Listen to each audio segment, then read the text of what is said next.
What up, everybody? It's your girl July from Kickback Couture, and today I'm going to show you how to get your beats loud without clipping. So if you're struggling to get your beats loud without ruining your mix, let's fix that with this master chain. The first thing I'm going to show you is the soft clipper, and then we'll work backwards, and I'll show you ways to enhance your stereo width to make your beats bigger, and show you ways to use EQ to make it sound clearer and more punchy. All right, first things first, we're going to get that loudness out of the way. Usually you would do this last, but I know that's what a lot of you probably want to know first, so we're just going to cover that first. We're going to go to Effects Devices, Reason Studios, M-Class, Maximizer. Now, a lot of people use this just how it is and don't change any settings except for the input gain or the output gain. And let me show you what happens when you do that.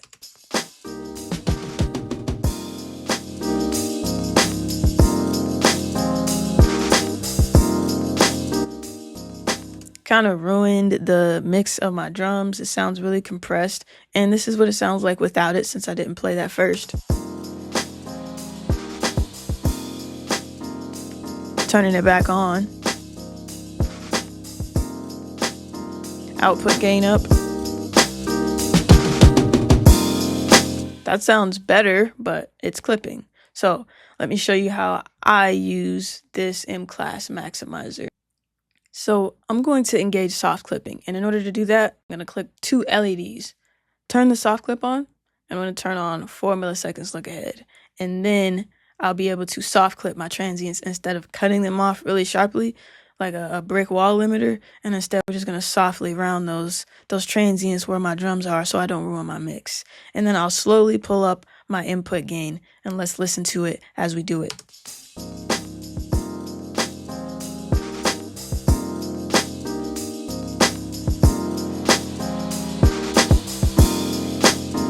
Now see, we pushed it a little too much and it's getting loud. So what we can do from here is adjust our soft clip amount and maybe start pulling our input gain back.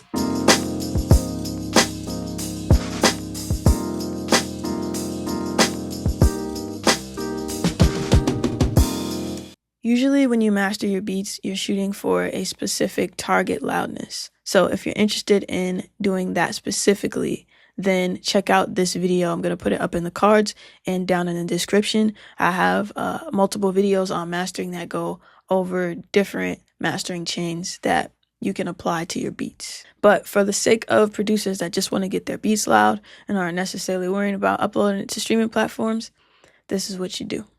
Now, I just showed you how to use the soft clipper. Let me show you how to do some other things to enhance your mix. Let's go ahead and go to Devices, and we're going to go to Effects, and let's add an EQ above our soft clipper.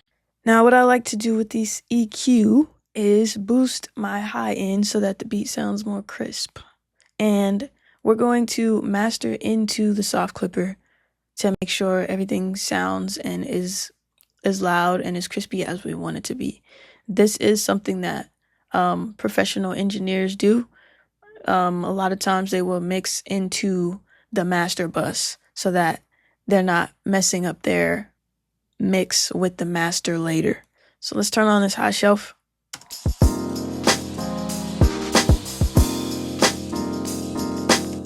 And I'm going to boost my frequency at about, let's say, between 8 and 10K by about a decibel. And this should make our drums sound more crispy at the top. So let's listen to that.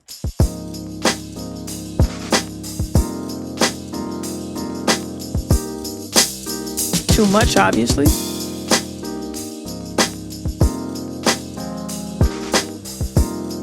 But that's got a nice touch. You can do the same thing with the low shelf here. If you want your drums to stand out a little bit more, I would do that starting at around, let's say, 600 hertz.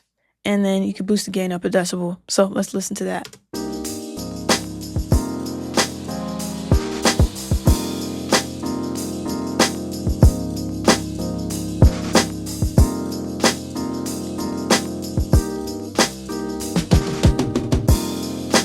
You can cut this low end if you would like to. It's not necessarily audible in headphones and a lot of speakers. A lot of times you need a subwoofer to hear that. information, but if you want to keep it, you can keep it. It's definitely preference based.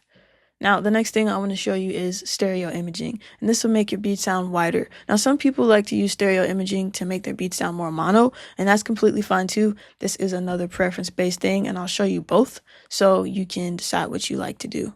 All right, let's start with making the beat sound more mono. And mono is, if you're wearing your headphones, you can kind of hear the width happening, things happening on the left and the right. Mono means you're bringing it more towards the center. And to make it more stereo means you're pushing things out, making it sound wider and bigger. Definitely preference based. Now a mono beat would sound like this.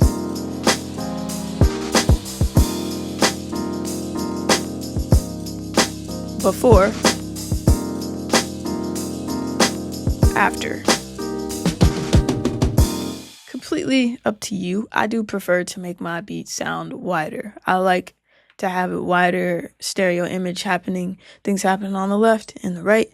Usually when I mix, I really like playing with automation and things like that. So I'm going to push my width up so I can get wider.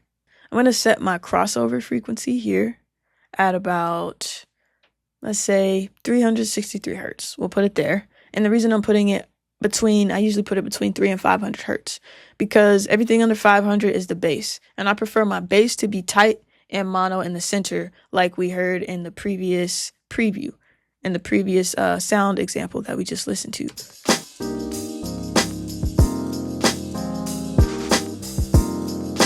So listen as I push this width up. Too much. Way too much.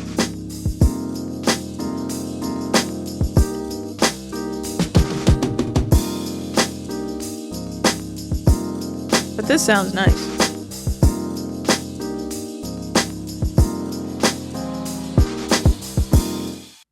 The last thing I want to show you is some compression. And I'm actually going to jump to the mixer to do this. It's really easy and simple to get this going. I don't mess with any of the settings except for the threshold because I want about 3 decibels of compression. And this just simply glues the track together and makes it sound nicer. So let's listen to it without it.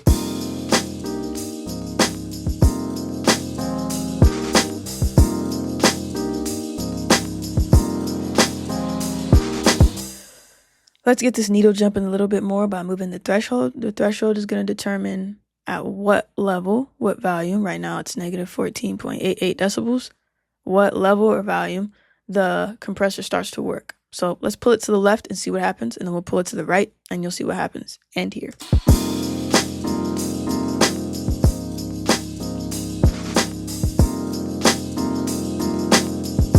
So to the left will get us more compression, and to the right will get us less compression, because as we pull it to the left, we're pulling that threshold down, which allows for more compression.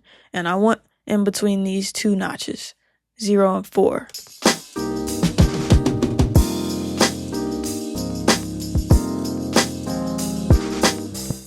Now that we have these things applied to the master, I'm going to bypass so we can do one last before and after. This is before.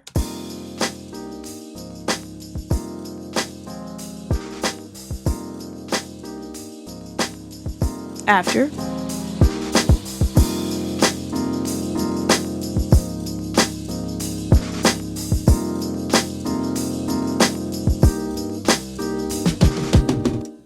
All right, now if you would like to go beyond just knowing what buttons to press and you want to know more about the details and what each button and knob does specifically, I'd highly suggest getting the Advanced Reason course, as I go much deeper into detail with that. If you're just looking to stay on YouTube, I'll put a bunch of my mastering tutorials in the description so you can go to those, as they also go into deeper detail. All right. It is day 6 of our 30-day Reason Marathon. I will see y'all tomorrow for day 7. It's all culture, kick back, and cook up.